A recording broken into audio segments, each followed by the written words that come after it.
เขตรักษาพันธุ์สัตว์ป่าหมายถึงพื้นที่ที่กำหนดขึ้นเพื่อให้เป็นที่อยู่อาศัยของสัตว์ป่าโดยปลอดภัย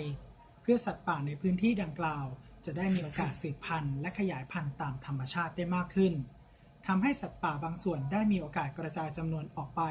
ในท้องที่แหล่งอื่นๆที่อยู่ใกล้เคียงกับเขตรักษาพันธุ์สัตว์ป่าการกำหนดให้มีเขตรักษาพันธุ์สัตว์ป่าสืบเนื่องมาจากการที่สัตว์ป่าจะสามารถดำรงชีพและสืบเชื้อสายต่อไปได้จำเป็นต้องอาศัยปัจจัยที่สำคัญได้แก่แหล่งน้ำแหล่งอาหารแหล่งหลบภัยป่าไม้เป็นแหล่งกำเนิดปัจจัยดังกล่าวซึ่งดูจะยิ่งเพิ่มความสำคัญและจำเป็นอย่างยิ่งต่อสัตว์ป่าเมื่อป่าไม้ถูกทำลายลงสัตว์ป่าก็ต้องต่อสู้แย่งกันเพื่อแข่งแย่งแหล่งน้ำแหล่งอาหารที่มีจำกัดทำให้สัตว์ป่ามีสุขภาพอ่อนแอและล้มตายไปมากขณะเดียวกับมนุษย์มีการพัฒนาอาวุธปืนและอุปกรณ์ต่างๆที่ใช้สำหรับการล่าสัตว์ป่าให้มีประสิทธิภาพมากขึ้น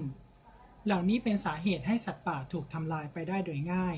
ทำให้สัตว์ป่าบางชนิดมีปริมาณลดลงอย่างรวดเร็วจนบางชนิดเกือบสูญพันธุ์หรือบางชนิดก็ได้สูญพันธุ์ไปแล้ว